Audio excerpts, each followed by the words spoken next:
আজকের দিনটা ব্রেকফাস্ট দিয়েই শুরু করছি। আমি খাচ্ছি ছেঁড়া পরোটা, এটা আমার খুব ফেভারিট। তারপরেই রান্না করলাম সর্ষে ইলিশ। তারপরেই রান্নাবান্না সেরে স্নানটা করে নিলাম।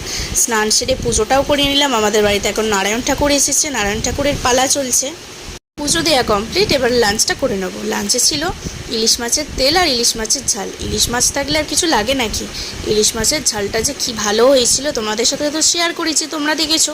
খাওয়া দাওয়া সেরেই জানলাটা খুলতেই দেখছি পুরো মেঘলা ওয়েদার, মনে হয় বৃষ্টি হবে। তারপরেই মা নিয়ে চলে এলো আপেল। আপেল খেয়েই আমার একটা অর্ডার এলো।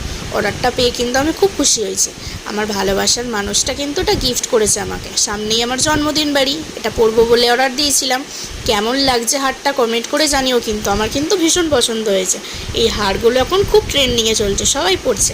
তারপরে এই প্লাস্টিকটা তো আমার ফাটাতে খুব ভালো লাগে, কত সুন্দর পটপট করে আওয়াজ হয়। সন্ধ্যাবেলা খেয়ে নিলাম চানাচুর, ছোলার ডালটা রান্না করলাম। রাতের ডিনারে ছোলার ডাল আর মুড়ি খেলাম। টাটা।